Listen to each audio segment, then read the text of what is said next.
आप सब लोग जानत नहीं कि कोरोना नामक वायरस जो महामारी बन के आज पूरा देश के प्रभावित कर रहा बा। आई जा आदरणीय नरेंद्र मोदी जी के आदेश के पालन कइला और शासन प्रशासन के बात मानल जा, अपना अपना घर पे रह जा। आइए जागरूकता गीत के माध्यम से एक प्रस्तुति आप लोग के बीच में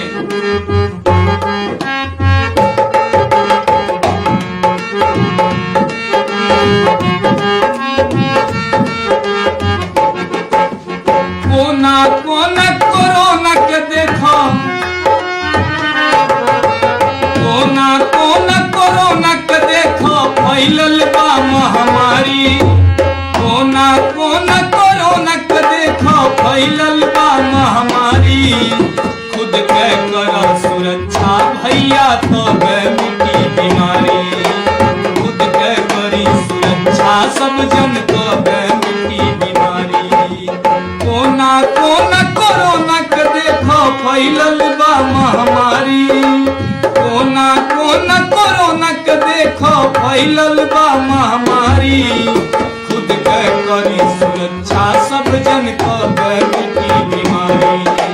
खुद के करो सुरक्षा भैया तो मिटी बीमारी।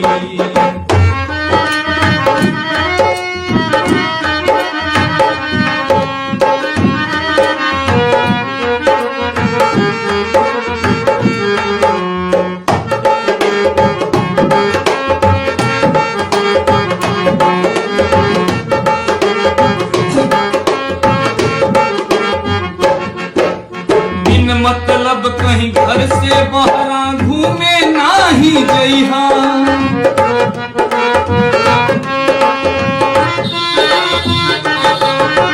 मेहरी लइका माई बाबू के संगई समय बितइहा।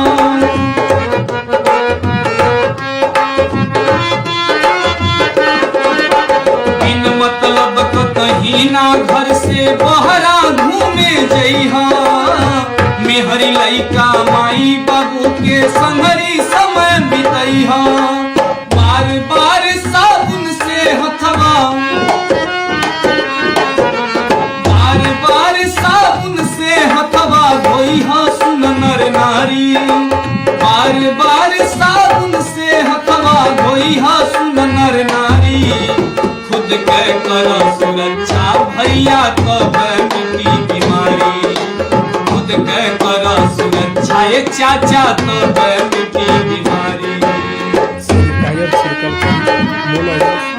आज देश में पुलिस और डॉक्टर दोनों ठो भगवान के अवतार नजर आवत नहीं भैया। आज देश के शासन प्रशासन एकदम कमर कस लेले बा कि कोरोना नामक महामारी के जड़ से उखाड़ फेंके बा हिंदुस्तान से।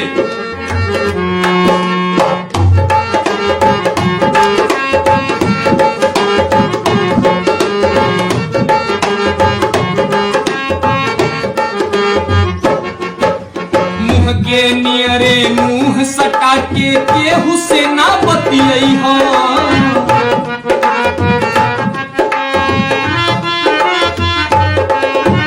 खांसी छींक आवत रही जेकरा ओकरा से दूरी बनइहा।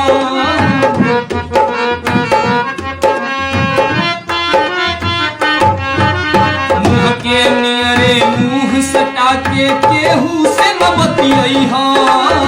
खांसी छिपे आवत रही जेकरा ओकरा से दूरी बनइहा। एक दूसरे के भाप से भागी, एक दूसरे के भाप से लागी सबके होई पार पारी। एक दूसरे के भाप जो लागी सबके होई पार पारी। खुद के करो सुरक्षा भैया तो मिटी बीमारी। खुद के करी सुरक्षा सब जन को मिटी बीमारी।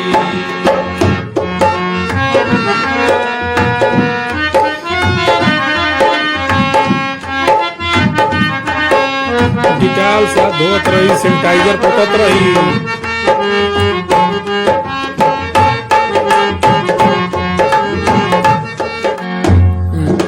और एगो सबसे जरूरी बात कि जेकरा भी घर केहू उनका घर के लड़का उनका पति केहू भी बाहर से कमा के आ रहल बा तो सबसे पहले आप अपने नजदीकी स्वास्थ्य केंद्र पर सूचना दें कि हमारा घर में केहू परदेसी आयल बा। चेक कराई। आज जाके आप अस्पताल में चेक करवाई ना तो बीमारी आपके सबसे पहले आपके पूरा परिवार में फैली। आई कहे के बाद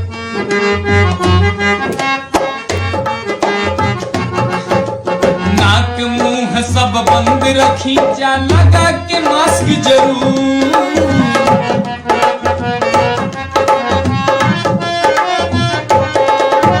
भारत से कोरोना वायरस करे के बाटे दूर।